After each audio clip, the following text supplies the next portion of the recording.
everyone, my name is Hala. I'm from Syria. I'm a belly dance teacher, choreographer, and performer. And today is our fourth video of the series of belly dance for beginners in English. If you haven't checked out my first 3 videos, I'll link it up here for you in this playlist to check it out. Today I'm going to teach you the pelvic movements, front and back, front and back. These movements are great because if you combine them with the hip lifts, you can make a hip circle, an interior hip circle, and also you can make the undulations. Alright, so they are very crucial to learn. And also you can use them for the belly rolls, you can use them for the pelvic shimmy, which is this movement but quicker.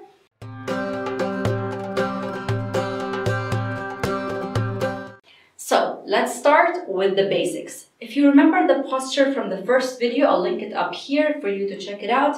Feet flat, knees bent, pelvis tucked in, chest out, arms to the side. This is our basic posture.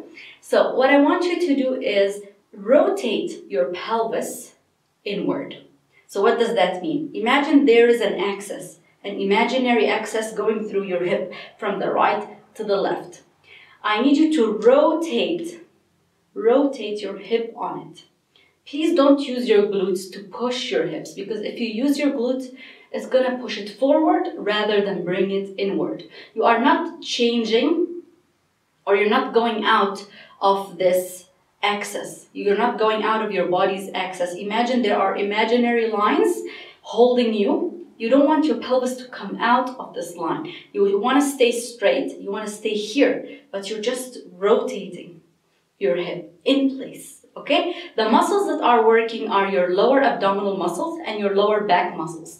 But actually, I would love for all of my students to use their lower abdominal muscles and not their lower back. I want you to use it mainly, contract it, and the opposite movement will be relaxing it. Rather than using your lower back to contract sharply, it might hurt you because it's a quite sensitive area. So try to use the relaxation of your lower abdominal muscles to release this movement rather than the contraction of your lower back. You can use it slightly in conjunction, you can use both, but do not put the load on the lower back, okay? So what I want you to do is make sure your knees are bent, because this really helps to give you more range of motion, because this way your thighs are not completely stretched out. So if you are bent, you have range of motion.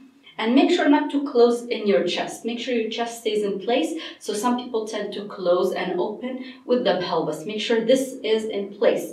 So when you rotate and you use your lower abdominal muscles, you have a more straight back. If you see this, your back lines up to a straight line. So I have in and out, in and out, in and out, in and out. If you have a little bit of fat on your lower abdomen, you can see your lower abdomen making this line around your navel as if it's closing. This is a good indication that you're doing the movement right, because some people cannot really feel this muscle. It's quite dormant in most of us, so people do not really know if they're moving it or not, or if the move is originating from this place or not. So try to observe yourself in front of the mirror, see if this closes up or not. So in and out, in and out, this way.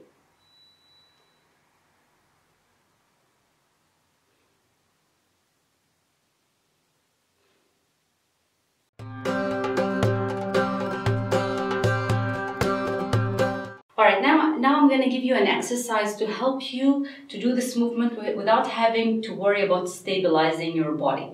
So go down. Hover over your feet. Don't sit on your feet completely. Just hover and try to do this movement. You're going to feel it's quite easier to reach for this inward movement rather than when you're standing up. In and out. In and out.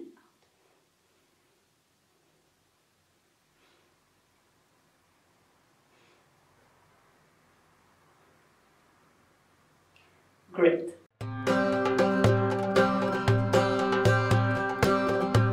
Alright, let's try it with different speeds with music.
Alright guys, this is the end of our video. Thank you so much for watching and joining me today. Make sure to check out the first 3 videos that I linked up here for you, and I will see you in the next one. Bye!